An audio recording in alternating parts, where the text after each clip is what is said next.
जननायक जनता party आदरणीय दुष्यंत चौटाला जी हमारे नेता किसान के साथ पहले थे, अब हैं और आगे भी किसान के साथ रहेंगे। यदि कोई कानून बन जाता है, पार्लियामेंट उसको बिल को पास करती है, राज्यसभा उसको पास करती है और उसके ऊपर फिर उसको राष्ट्रपति उसको साइन करता है, तो फिर वो कानून बन जाता है और कानून बन जाता है तो फिर वो संविधान का हिस्सा बन जाता है और तो इस संविधान को कभी बदला नहीं जा सकता है। जो भी किसान हैं, जो किसान एक्चुअली में किसान हैं, जो भी अपनी मांग उसके अंदर अपना अमेंडमेंट कराना चाहते हैं, संशोधन करना चाहते हैं, संशोधन हर चीज़ हो सकती है। और एमएसपी लाना चाहते हैं, एमएसपी लिखी जाएगी। मंडी लिखवाना चाहते हैं तो मंडी लिखी जाएगी।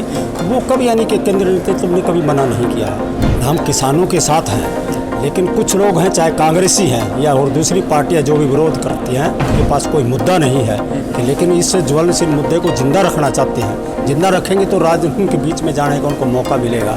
जिस दिन एमएसपी और मंडी खत्म होगी तो दुष्यंत चौटाला जी सरकार का हिस्सा नहीं होंगे। जहाँ तक पेट्रोल दाम बढ़ने की बात है, पेट्रोल के दाम बढ़ते हैं, डीजल के दाम बढ़ते हैं तो निश्चित तौर पर महंगाई भी बढ़ती है। रोजगार बंद हुए हैं या फैक्ट्रियाँ बंद हुई हैं, तो देश को चलाने के लिए कुछ ना कुछ तो यानी कि कहीं ना कहीं से संसाधन तो जुटाने पड़ेंगे। तो इसका एक बहुत बड़ा कारण ये भी हो सकता है।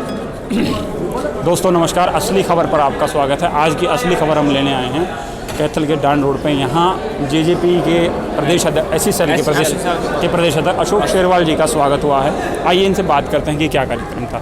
अशोक जी, आपका स्वागत है हमारे चैनल पर। आज जिला कैथल के अंदर SC सेल को मजबूत करने के लिए पार्टी कार्यकर्ताओं की मीटिंग का आयोजन किया गया है और मुझे बड़ी खुशी है कि बड़े कम समय के अंदर आज पूरा हाल यहाँ पर भरा हुआ था और इसी से पता चलता है कि किस प्रकार से कार्यकर्ताओं के अंदर उत्साह है। निरंतर पार्टी के साथ हर वर्ग जुड़ने के लिए निरंतर प्रयासरत है और हर वर्ग जननायक जनता पार्टी के साथ आदरणीय दुष्यंत चौटाला जी के हाथों को मजबूत करने के लिए रात दिन हमारा कार्यकर्ता कार्य कर रहा है और गांव-गांव के अंदर जननायक जनता पार्टी का ग्राफ निरंतर बढ़ रहा है।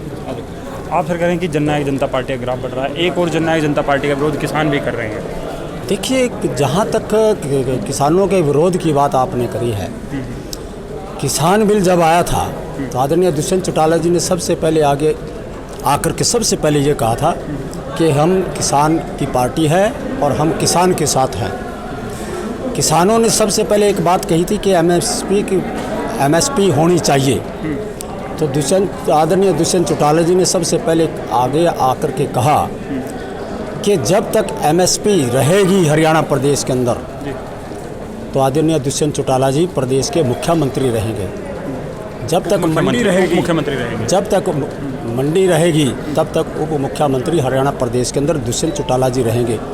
जिस दिन एमएसपी और मंडी खत्म होगी तो दुष्यंत चौटाला जी सरकार का हिस्सा नहीं होंगे। ये सबसे पहले इतना बड़ा आश्वस्त यानी कि किसानों को करने का कार्य आदरणीय दुष्यंत चौटाला जी ने किया था।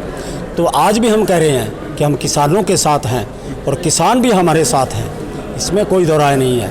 लेकिन आज किसानों की आड़ में कुछ राजनीतिक लोग अपनी राजनीतियाँ सेकने का, राजनीति रोटियाँ सेकने का कार्य कर रहे हैं। मतलब आप कह रहे हैं जो लोग विरोध कर रहे हैं किसानों के नाम पे वो किसान नहीं हैं।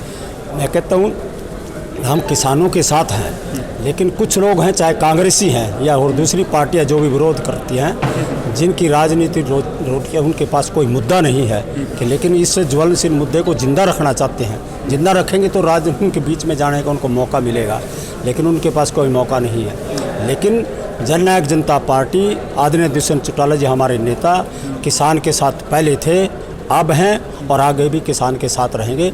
और जितनी पैरवी आदरणीय दुष्यंत चौटाला जी ने किसानों के लिए की है, मैं कहता हूँ दूसरे मुख्यमंत्री भी देश के अंदर बनते हैं। किस मुख्यमंत्री ने जाकर के, किस उप मुख्यमंत्री ने जाकर के आदरणीय प्रधानमंत्री जी से जाकर के बात रखी है? किसी ने नहीं रखी है। गृह मंत्री जी के सामने जाकर के बात रखी है। केवल अकेले उप मुख्यमंत्री आदरणीय दुष्यंत चौटाला जी ऐसे हैं जो समय समय पर जाकर के अपन किसानों की लड़ाई को लेकर के उनको अवगत कराने का कार्य करते हैं और वो हमेशा प्रयासरत हैं। कभी भी किसान की पीठ झुकने नहीं देंगे, पीठ लगने नहीं देंगे।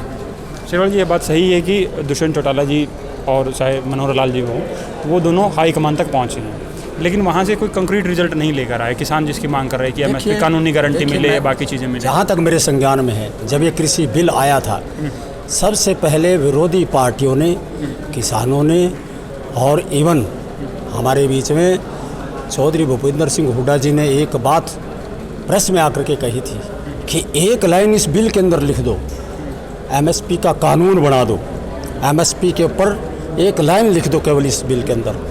तो लेकिन उस आपको क्या लगता है वहाँ कोई दिक्कत मैं बतला देता हूँ, अभी इसमें कोई दिक्कत नहीं है, हम तो अमेंडमेंट करने के लिए तैयार हैं। आदरणीय हमारे केंद्रीय नेतृत्व ने सब ने बोला कि हम इसमें अमेंडमेंट करने के लिए हैं।